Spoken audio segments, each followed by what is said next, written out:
Le triangle des Bermudes demeure l'une des énigmes les plus fascinantes du XXe siècle, un espace géographique où la frontière entre la réalité scientifique et le folklore populaire est devenue particulièrement poreuse.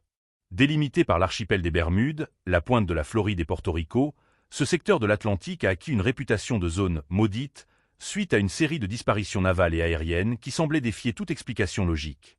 Bien que les marins du temps de Christophe Colomb aient déjà rapporté des observations de lueurs étranges et de comportements erratiques de boussole, la légende moderne s'est véritablement cristallisée le 5 décembre 1945.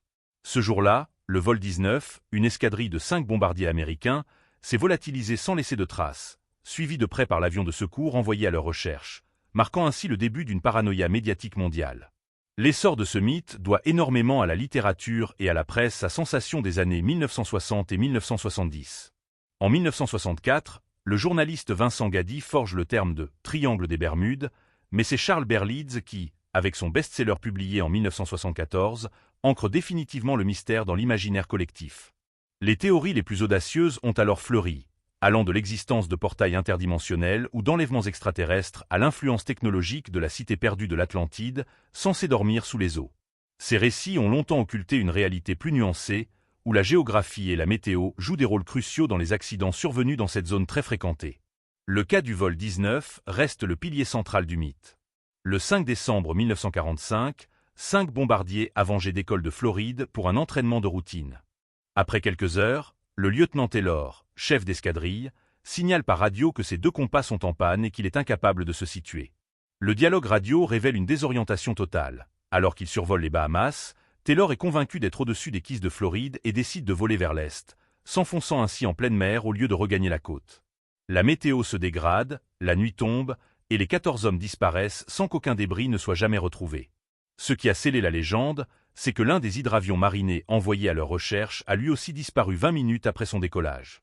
Si les enquêteurs ont conclu à une erreur de navigation humaine et à une explosion accidentelle en vol pour l'hydravion, modèle connu pour ses fuites de carburant, l'absence totale de traces a laissé le champ libre aux théories paranormales. Face à ces disparitions soudaines, la science propose l'hypothèse fascinante des hydrates de méthane, souvent surnommée « la glace qui brûle ». Au fond de l'océan, la décomposition des matières organiques et la pression intense créent des gisements de méthane solide. Si une secousse sismique ou un glissement de terrain sous-marin survient, ces poches peuvent se rompre. Une quantité massive de gaz remonte alors vers la surface sous forme de bulles géantes. Pour un navire, le danger est immédiat. La densité de l'eau chute brutalement, la flottabilité disparaît et le bateau sombre en quelques secondes, littéralement aspiré par l'océan. Pour les avions, le méthane s'évaporant dans l'atmosphère peut appauvrir l'air en oxygène, provoquant l'arrêt des moteurs, ou même créer un mélange explosif au contact de la chaleur des turbines. Cette théorie offre une explication élégante à la rapidité des crashs et à l'absence de débris flottants. Sur le plan scientifique, plusieurs phénomènes naturels offrent des explications rationnelles à ces drames. La présence massive d'hydrates de méthane sous le plancher océanique est l'une des pistes les plus sérieuses. Des éruptions gazeuses pourraient réduire brutalement la densité de l'eau, faisant couler les navires comme des pierres, ou saturer l'air au point d'étouffer les moteurs d'avion.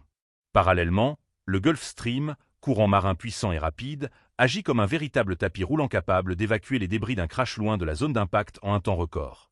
À cela s'ajoutent les vagues scélérates, des murs d'eau imprévisibles pouvant atteindre 30 mètres de haut, et des perturbations magnétiques locales qui peuvent désorienter les pilotes les moins chevronnés. En fin de compte, l'analyse statistique des compagnies d'assurance et des gardes-côtes américains tempère largement la légende. Le triangle des Bermudes est l'un des carrefours maritimes et aériens les plus denses de la planète, et le nombre d'incidents enregistrés n'y est pas proportionnellement plus élevé qu'ailleurs. La force du mythe réside donc moins dans une anomalie physique que dans notre fascination pour l'inexpliqué.